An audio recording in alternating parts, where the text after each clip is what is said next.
આવું પ્લાન્ટ મૂકવાની શું જરૂરત ઊભી થઈ?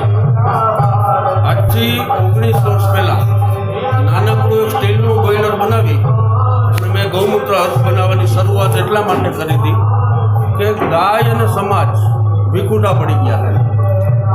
ત્યારે મને એવો વિચાર આવ્યો કે જો ખરેખર ગાયની ઉપયોગિતા લોક હૃદયમાં હું ઉતારીશ ને તો જ લોકો ગાય તરફ ફરીથી આકર્ષાશે. એના એક ભાગરૂપે ગૌમૂત્ર, ગોબર અને ગૌમૂત્ર અને પંચગવ્યમાંથી બનતી દરેક આઈટમો લોકો સુધી પહોંચે એવો પ્રયાસ આપણે શરૂ કર્યો.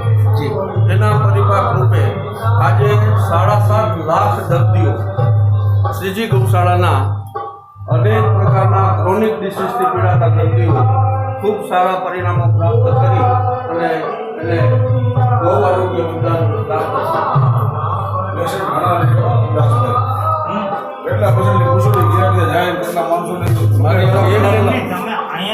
હોટલ ગેલેક્સીની સામે એક બિલ્ડિંગમાં મંગળવાર અને શુક્રવાર રાત્રે 8 વાગ્યાથી શરૂ કરું છું. એ મારી ઓપીડી રાતના 1:30-2 વાગ્યા સુધી ચાલે. 18 વર્ષથી 250 થી 400 પેશન્ટની આજે 20મું વર્ષ બેઠું, 19 પૂરા થયા અને એક ઓપીડી 250 થી 400 પેશન્ટ. જી દાસભાઈ, અત્યારે અમે અહીંયા જોયું કે જે કામધેનુ અર્ક અને કેન્સર માટે અર્ક એવી બોટલો અમુક મેં જોઈ, તો એના વિશે થોડીક વાત કરો. કામધેનુ અર્ક એટલે ફક્ત લોકોના હૃદયની રેસિસ્ટન્સી વધે, રોગ પ્રતિકારક શક્તિ વધે એના માટે કામધેનુ અર્ક બનાવીએ છીએ, જેની અંદર લીમડાની ગળો, લીમડો, હળદર, તુલસી એવા ઔષધો ગૌમૂત્રમાં મિલાવી એમાંથી તૈયાર કરીએ છીએ. કેન્સરના આયુર્વેદમાં શાસ્ત્રોક્ત લિખિત 21 આયુર્વેદિક ઔષધો ગૌમૂત્રનું અનુપાન આપી અને એમાંથી આ બનાવવામાં આવે છે. દેશમાંથી લગભગ અત્યારે 32,000 પેશન્ટ રનિંગ છે કેન્સરના દર્દી અને કિડનીના 1.5 લાખ પેશન્ટ અત્યારે રનિંગ છે. અચ્છા, હવે કેન્સર અને કિડની સિવાયના બીજા કયા કયા દર્દો માટે આપણે અર્ક બનાવીએ છીએ? ડાયાબિટીસ, દરેક પ્રકારના વાહ, ચામડીના દર્દો અને જે આમ વાતના દર્દો માટે એમ કુલ 12 પ્રકારના અર્ક આપણે બનાવીએ. અત્યારે જેમ આપણે જોઈએ છીએ સમાજમાં ડાયાબિટીસ અને મેદસ્વીતા બહુ મોટા રોગો છે, તો એના માટે થઈ અને ગાય અને એનું ગૌમૂત્ર છે એ કઈ રીતે કામ આવે એવું તમારું આયોજન છે?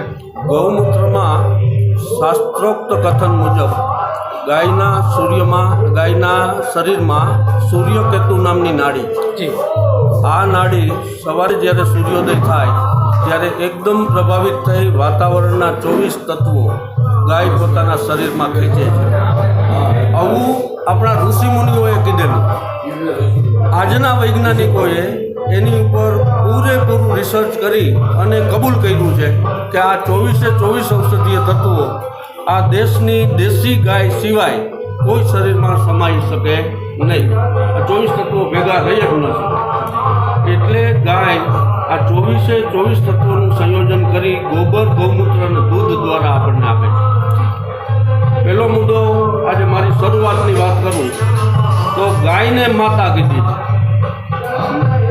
મારું મન છે ને હું ગધેડીને માં કહું. આ મુદ્દા ઉપર મને છે ને અતિશય લાગી આવ્યું અને એમાંથી હું ગાય વિશે ખૂબ જ ઊંડો ઉતર્યો અને આજે આપણી સંસ્થામાં 7.5 લાખ દર્દીઓ આ રોગોમાંથી મુક્ત થયા છે.